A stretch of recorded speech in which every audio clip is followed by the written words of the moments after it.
বিচ্ছিন্ন দ্বীপে বিশ্বের সবচেয়ে নিঃসঙ্গ বাড়ি।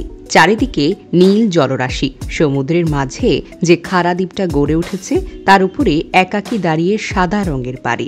সামাজিক যোগাযোগ মাধ্যমে নিঃসঙ্গ এই দ্বীপের ছবি ছড়িয়ে পড়েছে।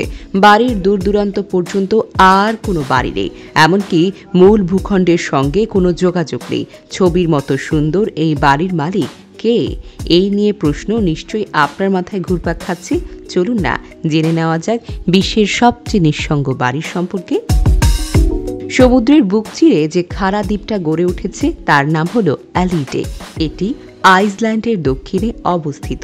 এই অ্যালিটে দ্বীপের মাঝে একাকী দাঁড়িয়ে সাদা রঙের একটি বাড়ি।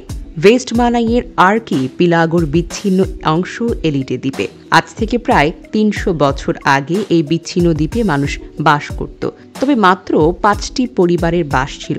তারা চাষাবাস, পশুপালন, মাছ ধরে জীবিকাটাকে নির্বাহ করত। ১৯৩০ সালে এই সাদা বাড়ি তৈরি করেছিল এলিটে হান্টিং অ্যাসোসিয়েশন। তবে ১৯৫০ সালে এলিটে দ্বীপের শেষ পরিবারেও এই অঞ্চল ছেড়ে চলে আসে। তারপর থেকে সাদারঙা বাড়িটি নিঃসঙ্গ হয়ে পড়ে। দ্য সান এর প্রতিবেদন অনুযায়ী এই বাড়ি একজন ধনকুবের তৈরি করেন। এখানে বাড়ি তৈরির কারণ ছিল যদি কখনো আইসল্যান্ডে জম্বি হামলা করে তাহলে তিনি নিজেকে সুরক্ষিত রাখতে এই বাড়িতে এসে থাকবেন। আবার শোনা যায় আইসল্যান্ডের প্রখ্যাত গায়ক রিয়র্ক এই বাড়ির মালিক। আইসল্যান্ডের সরকারের মালিক তাকে তার এই বিচ্ছিন্ন অ্যালিটে দ্বীপ উপহার দিয়েছিলেন। আবার এটি শোনাও যায় এই বাড়িতে একসময় একজন সাধু বাস করতেন।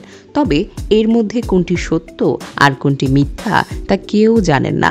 তবে এই দ্বীপে পাফিন নামের এক ধরনের পাখি বাস করে। এই পাখি শিকার করার জন্য এই বাড়িটি বানানো হয়েছিল বলেই ধারণা বেশিরভাগ মানুষের। এলিটে দ্বীপের এই বাড়িতে সাধারণ মানুষের প্রবেশ কিন্তু একেবারেই নিষিদ্ধ। তবে বিচ্ছিন্নভাবে অবস্থান করায় এই দ্বীপ এবং বাড়ি নজর কেড়েছে পর্যটকদের।